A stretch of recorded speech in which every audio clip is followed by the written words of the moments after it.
39वां अध्याय। दधीची का शाप और क्षुभ पर अनुग्रह। ब्रह्मा जी बोले, नारद, श्री हरि विष्णु अपने प्रिय भक्त राजा क्षुभ के हितों की रक्षा करने के लिए एक दिन ब्राह्मण का रूप धारण करके दधीची मुनि के आश्रम में पहुँचे।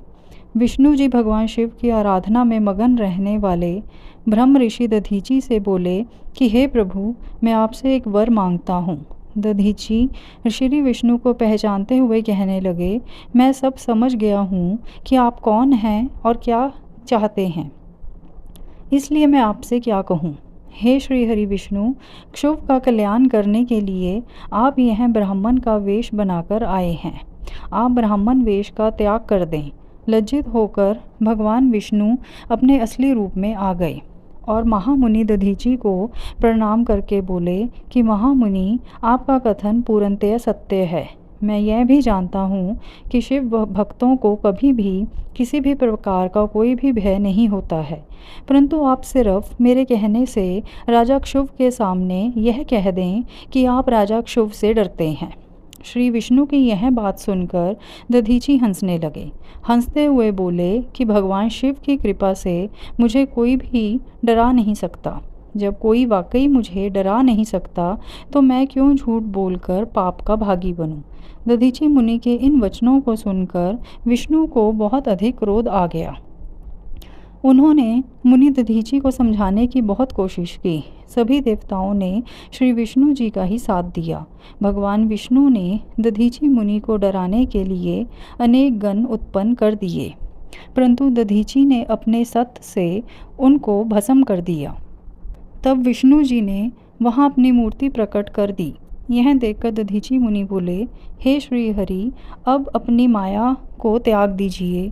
आप अपने क्रोध और अहंकार का त्याग कर दीजिए। आपको मुझमें ही ब्रह्मा रुद्र सहित संपूर्ण जगत का दर्शन हो जाएगा।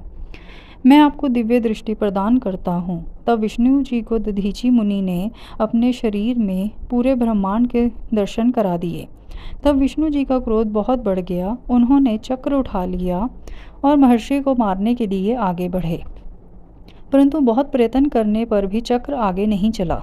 यह देखकर दधीची हंसते हुए बोले कि हे श्री हरि, आप भगवान शिव द्वारा प्रदान किए गए इस सुदर्शन चक्र से उनके ही प्रिय भक्त को मारना चाहते हैं, तो भला यह चक्र क्यों चलेगा।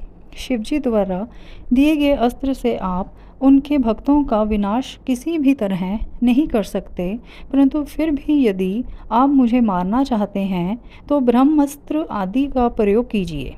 लेकिन दधीची को साधारण मनुष्य समझकर विष्णु जी ने उन पर अनेक अस्त्र चलाए।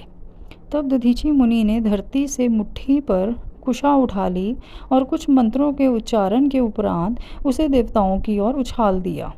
वे कुशाएं कलाग्नि के रूप में परिवर्तित हो गईं, जिनमें देवताओं द्वारा छोड़े गए सभी अस्त्र शस्त्र जलकर भस्म हो गए। यह देखकर वहां पर उपस्थित अन्य देवता वहां से भाग खड़े हुए, परंतु श्री हरि दधीची से युद्ध करते रहे। उन दोनों के बीच भीषण युद्ध हुआ। तब मैं ब्रह्मा राजा क्षुभ को साथ लेकर उस स्थान पर आया जहां उन दोनों के बीच युद्ध हो रहा था। मैंने भगवान विष्णु से कहा कि आपका यह प्रयास निरर्थक है, क्योंकि आप भगवान शिव के परम भक्त दधीची को हरा नहीं सकते हैं। यह सुनकर विष्णु जी शांत हो गए। उन्होंने दधीची मुनि को प्रणाम किया। तब राजा क्षुभ भी दोनों हाथ जोड़कर मुनि दधीची को प्रणाम करके उनकी स्तुति करने लगे, उनसे माफ़ी मांगने लगे और कहने लगे कि प्रभु, आप मुझ पर कृपा दृष्टि रखिए। ब्रह्मा जी बोले, नारद, इस प्रकार राजा क्षुभ द्वारा की गई स्तुति से दधीची को बहुत संतोष मिला और उन्होंने राजा क्षुभ को क्षमा कर दिया, परंतु विष्णु जी सहित अन्य देवताओं पर उनका क्रोध कम नहीं हुआ। तब क्रोधित मुनि दधीची ने इंद्र सहित सभी देवताओं और विष्णु जी को भी भगवान रुद्र की क्रोधाग्नि में नष्ट होने का शाप दे दिया। इसके बाद राजा क्षुभ ने दधीची को पुनः नमस्कार कर उनकी आराधना की और फिर वे अपने राज्य की ओर चल दिए। राजा क्षुभ के वहाँ से चले जाने के पश्चात इंद्र सहित सभी देवगणों ने भी अपने अपने धाम की ओर प्रस्थान किया। तदोपरांत श्री हरि विष्णु भी वैकुंठ धाम को चले गए। तब से वह पुण्य स्थान थानेश्वर नामक तीर्थ के रूप में विख्यात हुआ। इस तीर्थ के दर्शन से भगवान शिव का स्नेह और कृपा प्राप्त होती है। हे नारद, इस प्रकार मैंने तुम्हें यह पूरी अमृत कथा का वर्णन सुनाया।